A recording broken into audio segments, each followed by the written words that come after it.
Bond whirled round. He looked over to the bed, but his eyes were blind from gazing at the moon. He crossed the room and turned on the pink-shaded light by the bed. There was a long body under the single sheet. Brown hair was spread out on the pillow. The tips of fingers showed, holding the sheet up over the face. Lower down, the breast stood up like hills under snow. Bond laughed shortly. He leaned forward and gave the hair a soft tug. There was a squeak of protest from under the sheet. Bond sat down on the edge of the bed. After a moment's silence, a corner of the sheet was cautiously lowered, and one large blue eye inspected him. "You look very improper." The voice was muffled by the sheet. "What about you? And how did you get here?" "I walked down 2 floors. I live here too." The voice was deep and provocative. There was very little accent. "Well, I'm going to get into bed." The sheet came down quickly to the chin, and the girl pulled herself up on the pillows. She was blushing.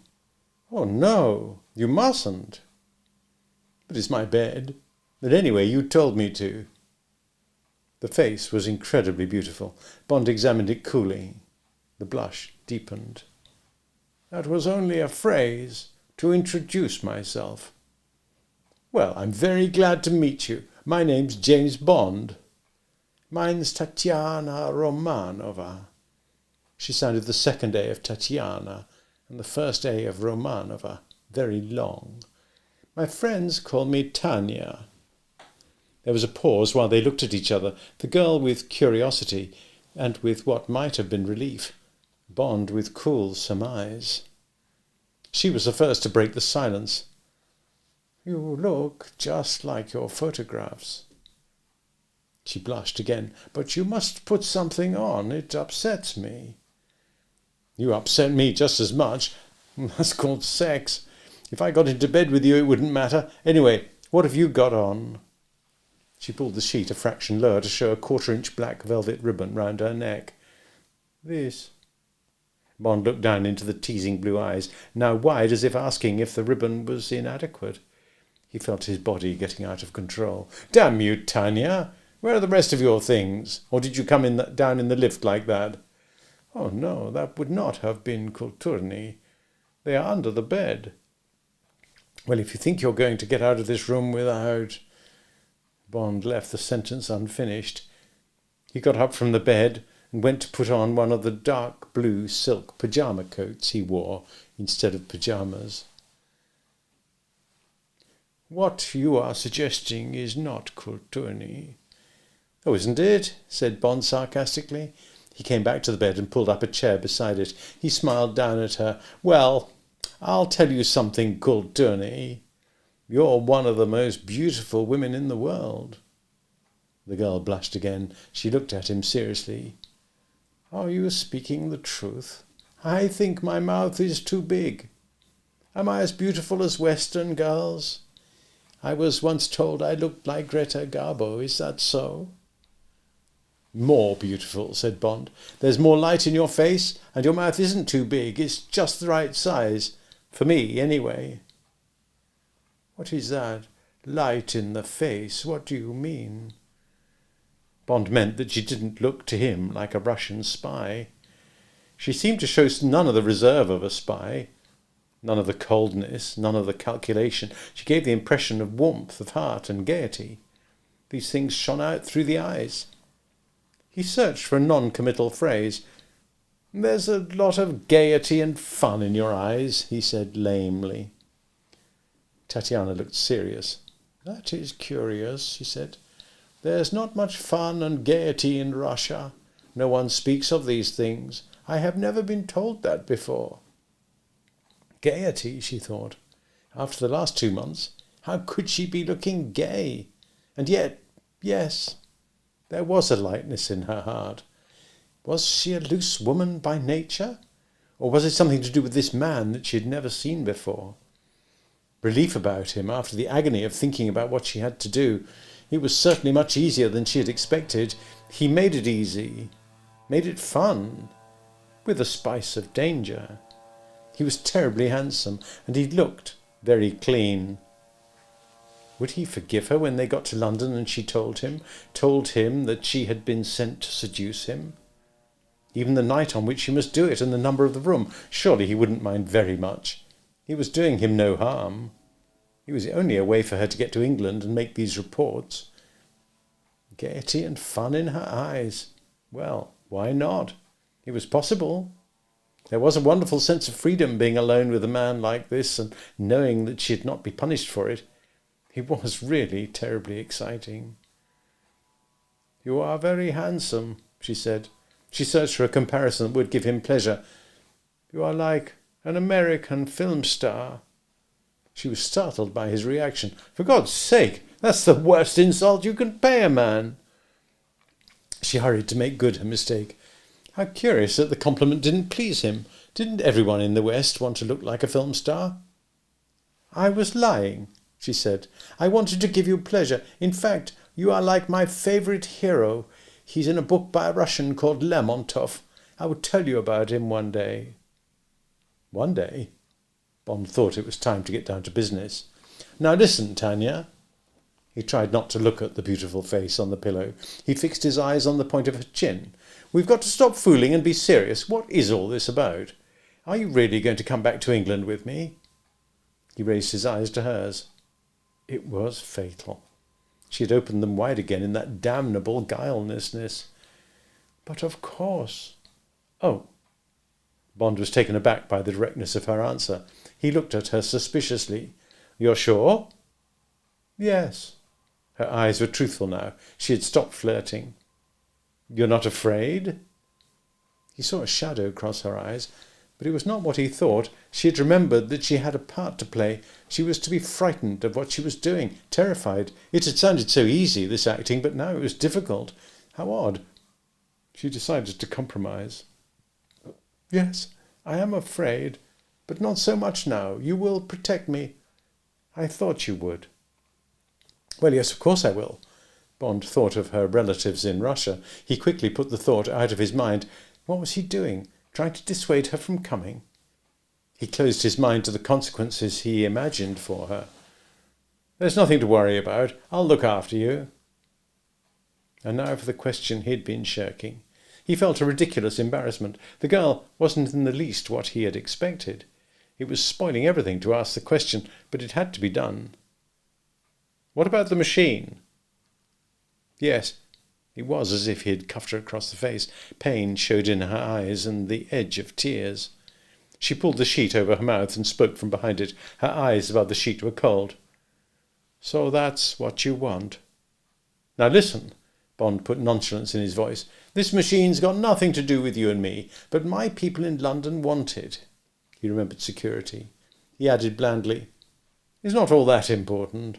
They know all about the machine and they think it's a wonderful Russian invention. They just want one to copy. Like your people copy foreign cameras and things."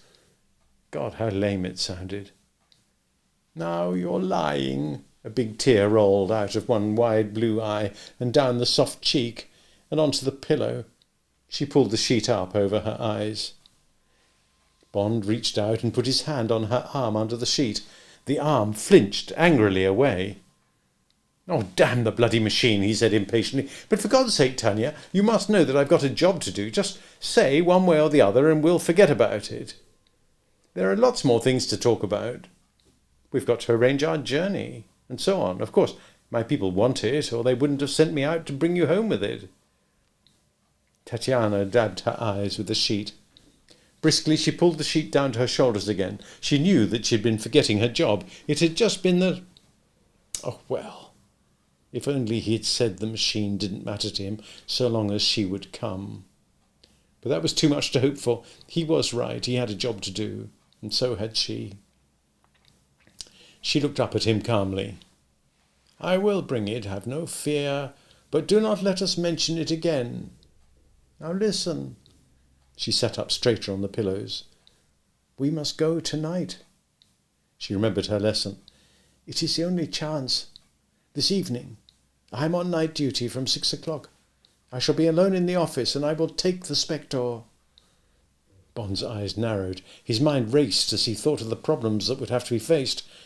where to hide her, how to get her out to the first plane after the loss had been discovered. It was going to be a risky business. They'd stop at nothing to get her and the Spector back. Roadblock on the way to the airport, bomb in the plane, anything. That's wonderful, Tanya.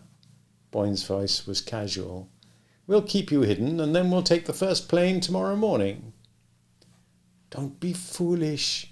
Tatiana had been warned that here would be some difficult lines in her part. We will take the train. This Orient Express. It leaves at 9 tonight. Do you think I haven't been thinking this thing out? I won't stay a minute longer in Istanbul than I have to. We will be over the frontier at dawn. You must get the tickets and a passport. I will travel with you as your wife. She looked happily up at him. I shall like that. They must be very comfortable in one of those coupes I've read about. Like a tiny house on wheels. During the day we will talk and read, and at night you will stand in the corridor outside our house and guard it. Like hell I will, said Bond. But look here, Tanya. That's crazy. They're bound to catch up with us somewhere. It's 4 days and 5 nights to London on that train. We've got to think of something else. I won't, said the girl flatly. That's the only way I'll go. If you're clever, how can they find out? Oh, God, she thought. Why had they insisted on this train? But they'd been definite. It was a good place for love, they'd said. She'd have 4 days to get him to love her. Then when they got to London, life would be easy for her. He'd protect her. Otherwise, if they flew to London, she'd be put straight into prison. The 4 days were essential. And they'd warned her, we will have men on the train to see you don't get off, so be careful and obey your orders. Oh, God, oh, God. Yet now she longed for those 4 days with him in the little house on wheels. How curious. It had been her duty to force him. Now it was her passionate desire. She watched Bond's thoughtful face. She longed to stretch out a hand to him and reassure him that it would be all right, that this was a harmless conspirazia to get her to England, that no harm could come to either of them because that was not the object of the plot. Well, I think it's crazy, said Bond, wondering what M's reaction would be. But I suppose it may work. I've got the passport. It will need a Yugoslav visa. He looked at her sternly. Don't think I'm going to take you on the part of the train that goes through Bulgaria, or I shall think you want to kidnap me. I do, Tatiana giggled. That's exactly what I want to do.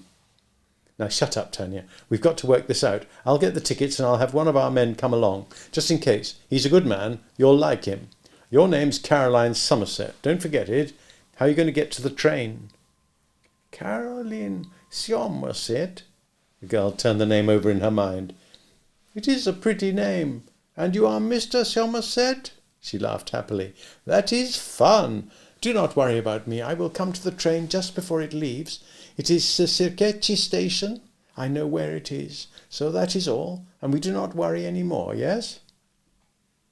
And suppose you lose your nerve. Suppose they catch you. Suddenly Bond was worried at the girl's confidence. How could she be so certain? A sharp tingle of suspicion ran down his spine. Before I saw you, I was frightened. Now I am not. Tatiana tried to tell herself that this was the truth. Somehow it nearly was. Now I shall not lose my nerve, as you call it, and they cannot catch me. I shall leave my things in the hotel and take my usual bag to the office. I cannot leave my fur coat behind. I love it too dearly. But today is Sunday, and that will be an excuse to come to the office in it. Tonight at 8:30 I shall walk out and take a taxi to the station. And now you must stop looking so worried. Impulsively, because she had to, she stretched out a hand towards him. Say that you're pleased.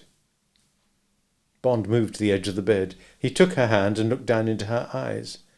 God, he thought, I hope it's all right. I hope this crazy plan will work.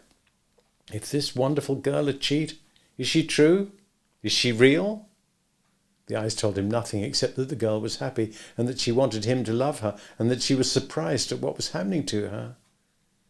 Tatiana's other hand came up and round his neck and pulled him fiercely down to her. At first the mouth trembled under his, and then, as passion took her, the mouth yielded into a kiss without end. Bond lifted his legs onto the bed.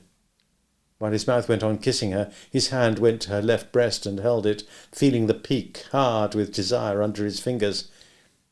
His hand strayed down across her flat stomach. Her legs shifted languidly.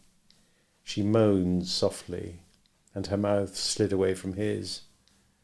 Below the closed eyes, the long lashes quivered like hummingbirds' wings. Bond reached up and took the edge of the sheet and pulled it right down and threw it off the end of the huge bed. She was wearing nothing but the black ribbon round her neck and black silk stockings rolled above her knees. Her arms groped up for him. Above them, and unknown to both of them, behind the gold-framed false mirror on the wall over the bed, the two photographers from Smersh sat close together in the cramped cabinet de voyeur. As before them, so many friends of the proprietor had sat on a honeymoon night in the stateroom of the Crystal Palace. And the viewfinders gazed coldly down on the passionate arabesques the two bodies formed and broke and formed again, and the clockwork mechanism of the cinecameras whirred softly on as the breath rasped out of the open mouths of the two men, and the sweat of excitement trickled down their bulging faces into their cheap collars.